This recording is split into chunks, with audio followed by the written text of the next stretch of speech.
Hello guys. ये जो कहानी है वो है दिल्ली के एक हॉस्टल की। तो एक लड़का रहता है, वो दिल्ली के हॉस्टल में अपना एमबीए करने के लिए आता है। तो उसके कुछ दोस्त रहते हैं जो कि उसी हॉस्टल में थे। तो वो बताता है कि उसके दोस्तों के साथ कुछ ऐसे इंसिडेंट हुए हैं जो कि उसने बताया है। तो वो बताता है कि जब वो अपने दिल्ली के हॉस्टल में रहता है तो एक दिन वो गार्डन में टहल रहा होता है अपने कुछ दोस्तों के साथ। तो उसका एक और दोस्त आता है, तो वो बताता है कि जब वो नीचे आ रहा था तो उसको पीछे से ऐसा लगा कि कोई पास हुआ एकदम उसके ठीक पीछे से। तो वो बताता है कि तेरा वहम होगा। तो तब तक वहाँ पे वार्डन आ जाता है। तो वो उसको भी वही बात बताता है। वार्डन कहता है तुम्हारा वहम होगा, या तुम बहुत थक गए होगे इसलिए अभी ऐसा लग रहा होगा। तो वो सोचता है हाँ शायद अब मेरा कुछ वहम होगा। तो ये बात होगी 27 अक्टूबर 2024 की। उस दिन संडे था।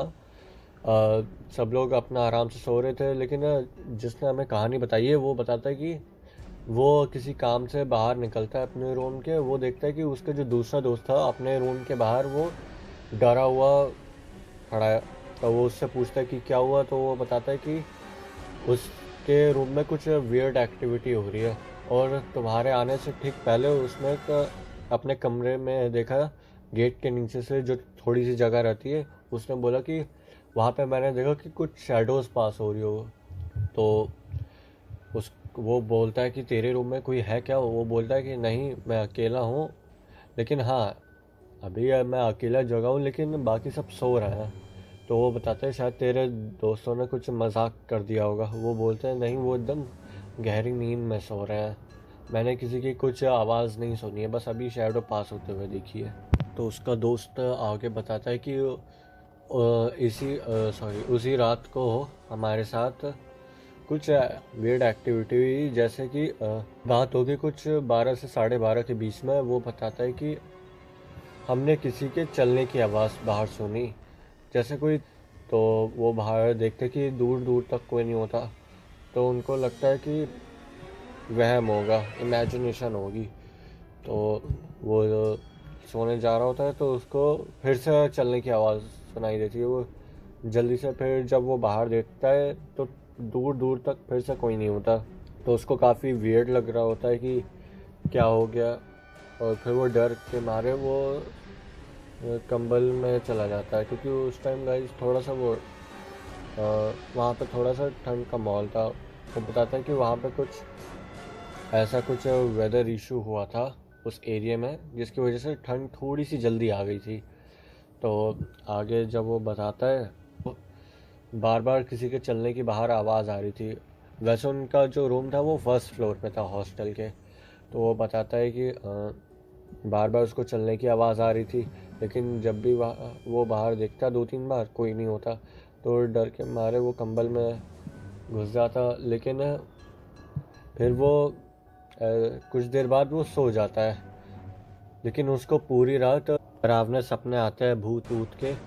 तो जब वो अपने सुबह दोस्तों को बताता है तो वो बोलते हैं शायद तेरा इमेजिनेशन होगा। तो उसके बाद फिर वो उसको लगता है कि वो काफ़ी थक गया है या उसके ऊपर स्ट्रेस कुछ ज़्यादा है, इसलिए वो ध्यान नहीं देता। लेकिन उसके 1-2 दिन बाद उसके और उसके दोस्त, तो उस टाइम कुछ 2:30 या 3 बज रहे होते हैं रात के। तो वो बताता है कि सडनली कोई गेट पर नॉक कर रहा था 2 बार। तो देखता है कि फिर से कोई नहीं होता। उसको पता चल जाता है कि कुछ तो यहाँ पे पैरानॉर्मल है। तो वो फिर से अपने कंबल में चला जाता है, लेकिन फिर से नॉक होता है। तो जब अपने दोस्तों को बताता है तो उसके दोस्तों को भी बार बार वो नॉक सुनाई दे रही थी, जो बार बार हो रही थी 2 बार। तो फिर उसके बाद वो तो उसका एक दोस्त जो उठता है वो देखता है कि 3 बज रहे हैं। वो सो रहा होता है, वो थोड़े बहुत शोर से उठ जाता है। तो बता रहा है कि अरे अभी 3 बज रहे क्या कर रहे हो। तो बताते कि बार बार नॉक की आवाज़ आ रही है। तो तभी उसी टाइम में 2 बार फिर से नॉक की आवाज़ आती है। वो जो अभी अभी उठा था वो जाके देखता है कि कोई नहीं होता। तो वो बताते हैं कि शायद कोई मजाक कर रहा होगा। वो बोलते हैं रात के 3 बजे कौन मजाक कर रहा होता है। वो भी थोड़ा डर जाता है। तो फिर उसके बाद वो वार्डन को बताता है तो वहाँ पे कुछ पूजा पाठ होती है। फिर उनके बैच के बाद वो हॉस्टल बंद हो जाता है, क्योंकि वहाँ पे बताया जाता है कि बहुत बुरी बुरी वो एंटिटीज़ रहती हैं वहाँ पे। तो गाइज़ ये थी आज की स्टोरी। Thank you.